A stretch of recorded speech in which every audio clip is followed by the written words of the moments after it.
আজকে তোরে খাইছি। আহা এক্ষুনি আসো তো তুমি।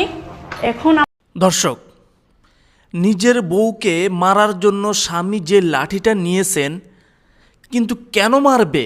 তার বউ বাসার বাইরে থেকে মাত্র বাসায় আসলো, আর দরজা খুলতেই তার বউকে এইভাবে মারার জন্য লাঠিটা রেডি করলো। আপনারা আজকের এই ভিডিওটা শেষ পর্যন্ত দেখুন। আমার বাসায় কেউ নেই, এখন আমরা কাজটা করে ফেলতে পারবো। হ্যাঁ, আরে না, আমার হাজবেন্ডেও নেই, বুঝছো? হ্যাঁ, এক্ষুনি তুমি চলে আসো, আমরা বসে। ও আচ্ছা আচ্ছা, তার মানে তার বউ অন্য কোনো ছেলের সাথে সম্পর্ক করছে, আর তার হাজবেন্ড বাসা নেই মনে করে সে কিন্তু তার বয়ফ্রেন্ডকে বাসায় ডাকতেছে। আমরা আজকে ভিডিওটা শেষ পর্যন্ত দেখব, তাহলে আমরা বুঝতে পারবো যে এখানে কি হতে যাচ্ছে। কাজটা সেরে নেব। কি বলো তুমি? তোমার সময় হলে আসবা। আরে এখন আমার সময়, কেন বুঝতেছো না? আমার হাজবেন্ড এক্ষুনি বাসায় নেই, এখনই তো সুযোগ, তুমি বুঝো না কেন? ওটাই তো বলতেছি, তুমি চলে আসো। হাজবেন্ড নাকি হ্যাঁ। বাসায় নাই? আসলে আমরা কাজটা করে ফেলবো। আচ্ছা, তাড়াতাড়ি আসো। আরে আবার কি হলো বলো তো? দেখো, আর কথা বাড়িও না। আমি বলতেছি যে তুমি এক্ষুনি আসো, মানে তুমি এক্ষুনি আসবে, ব্যাস।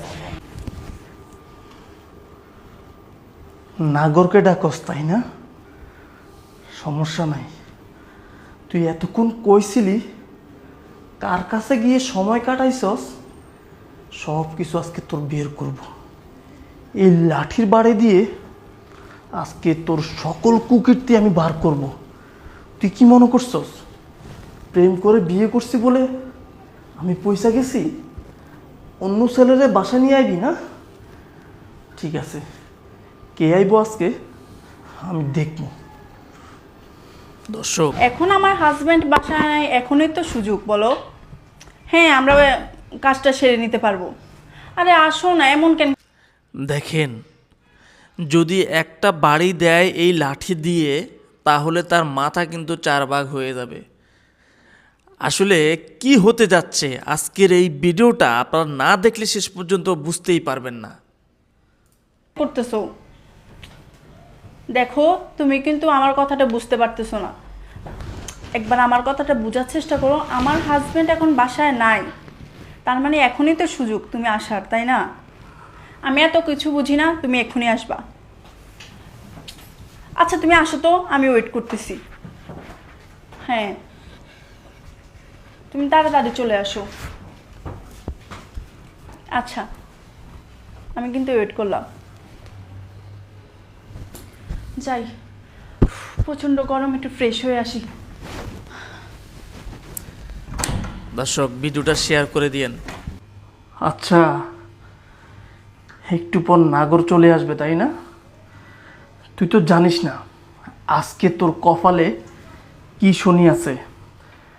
আমাকে ঠকানোর ফল কত বিপজ্জনক হতে পারে একটা বারও তুই টের পাবি না। এমনভাবে তোকে আজকে শানাবো, একটু পরে বুঝতে পারবি। আমি এখানে লুকাই থাকি।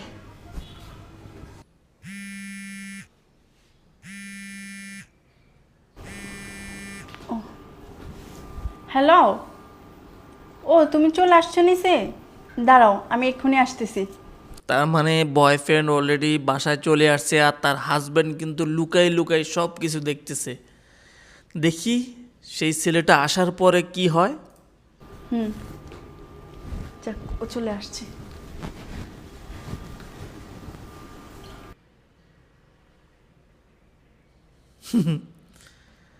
খেলা জমবে মনে হয় একটু পরে, তাই না? আসো, বসো। আচ্ছা এবার বলো, কেন এত তাড়াহুড়া করে আমাকে ডাকলে? আরে ডাকছি এই কারণেই, কারণ আমার বাসা আজকে পুরো ফাঁকা, এমনকি আমার হাজবেন্ডও বাসা নেই, তাই তো ডাকলাম তোমাকে।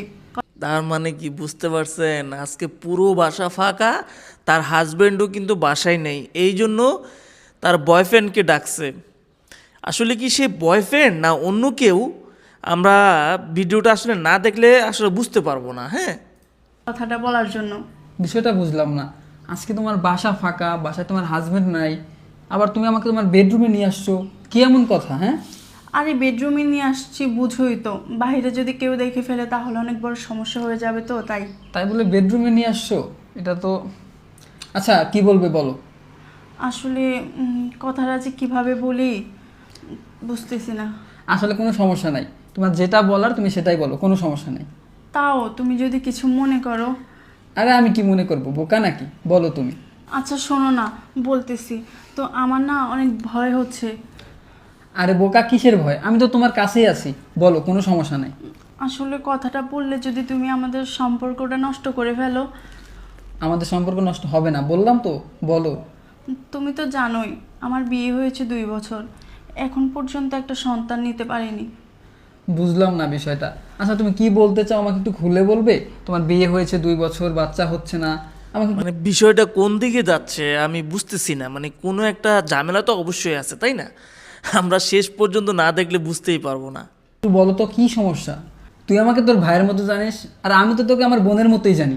এই জন্যই তো তোর ফোন পাওয়ার সাথে সাথে সব কাজ ফেলে রেখে চলে আসছি। আচ্ছা এখন কি হয়েছে বল আমাকে, আমি কাউকে কিচ্ছু বলবো না, কথা দিলাম। আসলে কিভাবে যে বলবো, তোকে তো বলাই হয়নি। আমার হাজবেন্ডের গত 6 মাস ধরে কোনো কাজ নেই, কোনো চাকরি নেই।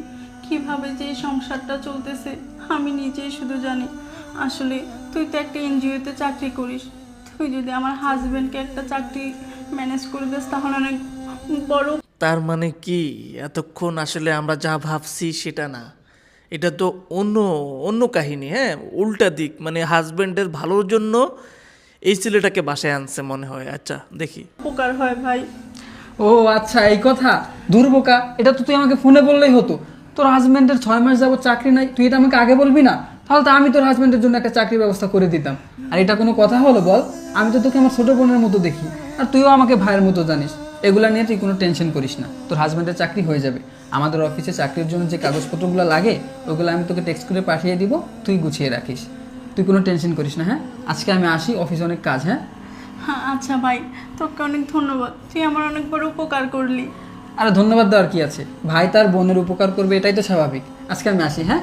আচ্ছা।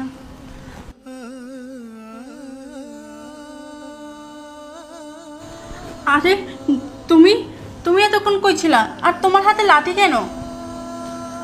আমার হাতে লাঠি, আমি এই লাঠি দিয়ে তোমাকে মারবো বলে লাঠিটা নিয়েছি। কি?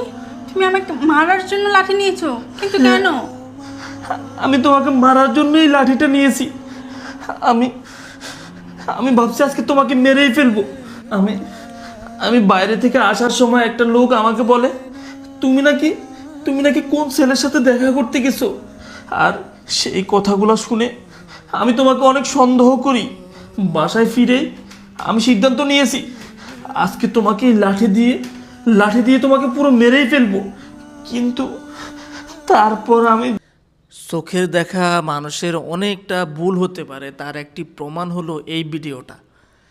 হ্যাঁ, ওনার কথাগুলো আসলে শেষ পর্যন্ত শুনি। যা শুনলাম, যা দেখলাম, আসলে এই লাঠি না, তুমি যে আমাকে এতটা ভালোবাসো আমি আমি একদম বুঝতেই পারি নাই। তুমি যে আমার ভালোর জন্য, আমাদের ভালোর জন্য, আমাদের ভবিষ্যতের ভালোর জন্য তুমি যে তোমার এই ক্লাসমেটের সাথে দেখা করতে গেছো, তাকে বাসায় আসতে বলছো, আমি এখন বুঝতে পারছি। তামু, তুমি আমাকে মাফ করে দাও। আমি আসলে ভুল ভাবছি, আমি ভুল ভেবেই তোমাকে সন্দেহ করেছি। তুমি আমাকে মাফ করে দাও। আসলে আমি জানি তুমি আমাকে অনেক ভালোবাসো, আর আজকে আমাকে ভালোবাসো বলেই তুমি তুমি আমার জন্য এতটা করছো। সত্যি তুমি অনেক ভালো, তুমি আমাকে ক্ষমা করে দাও। আরে তুমি মাপ চাইতেছো কেন? তুমি তো আমার স্বামী, তুমি তো সন্দেহ করতেই পারো। সমস্যা নেই, আমি কিছু মনে করিনি। সন্দেহ, হ্যাঁ হ্যাঁ, সন্দেহ। দর্শক, ভিডিওটা আপনারা শুরু থেকে শেষ পর্যন্ত দেখেছেন। হ্যাঁ, শুরুতে অনেক কৌতূহল জাগছিল আমাদের মনে যে কি হতে যাচ্ছে, কেন বা তার বউকে এইভাবে মারার জন্য সে লাঠি নিল। কিন্তু আসলে বাস্তবে যেটা দেখলাম সত্যি অবাক করার মতো। চোখের দেখা অনেক কিছু ভুল হতে পারে। এই ভিডিওটা এই যে যাকে দেখতেছেন উনি কিন্তু আমি। হ্যাঁ, তো আমরা আসলে এই গল্পগুলো অনেক করেছি যেগুলো আমার নিজের কাছে আমি বারবার করে দেখি, সেটাই আপনাদের মাঝে এখন আবার শেয়ার করলাম। যদি এই গল্পটা আপনাদের কাছে ভালো লেগে থাকে অবশ্যই লাইক করবেন, শেয়ার করবেন আপনাদের বন্ধুদের মাঝে। আর আমাদের এই চ্যানেলটা নতুন নতুন গল্প দেখার জন্য সাবস্ক্রাইব করে রাখবেন। ধন্যবাদ, সবাই ভালো থাকবেন। আমি সাজ্জাদ বিদায় নিচ্ছি। আল্লাহ হাফেজ।